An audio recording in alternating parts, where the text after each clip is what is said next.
Here are the stories making news at this hour. I'm Roseanne Tejas. Former FBI Director James Comey's interactions with President Trump have now been made public.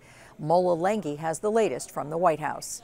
Former FBI Director James Comey says he decided early on he needed to document his interactions with President Trump. The first meeting in particular, I was concerned that I needed a record to show the other intelligence agency chiefs who had been with me but didn't stay behind for the second private meeting. The day after that first meeting, Director Comey sent his first memo to top FBI officials. Comey writes that he typed the notes immediately upon exiting Trump Tower, where he had briefed Mr. Trump alone, warning him that the Russians allegedly had tapes involving him and prostitutes. Comey writes that President Trump interjected about that trip to Moscow. There were no prostitutes. There were never prostitutes. President Trump responded to the memos on Twitter, saying they clearly show there was no collusion with Russia and no attempt to obstruct justice.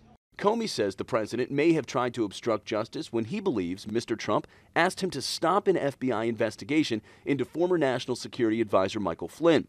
Comey detailed how President Trump asked if he could see your way clear to letting this go, to letting Flynn go. The request that we drop the investigation is potentially obstruction of justice, but I actually don't know the answer to the final question, because under American law, obstruction of justice requires a specific kind of intention. President Trump tweeted this morning, "So General Michael Flynn's life can be totally destroyed, while shady James Comey can leak and lie and make lots of money from a third-rate book that should have never been written.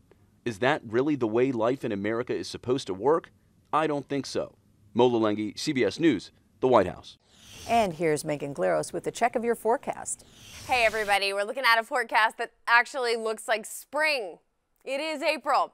It is spring. It's been spring for a while, about a month in fact, and now finally we're getting a forecast that looks like spring. We've got 58 degrees today, 57 tomorrow, 59 degrees on Sunday. We're into the 60s Monday, Tuesday, and we're dry all the way through Tuesday. A little bit of rain coming into the mix on Wednesday and Thursday of next week, but it's a beautiful forecast. We're going across the board with really good news for you guys. The only problem is across Friday, Saturday, and Sunday, there will be a lake breeze. So if you're right near the lakefront, you can expect temps to feel about 10 degrees colder.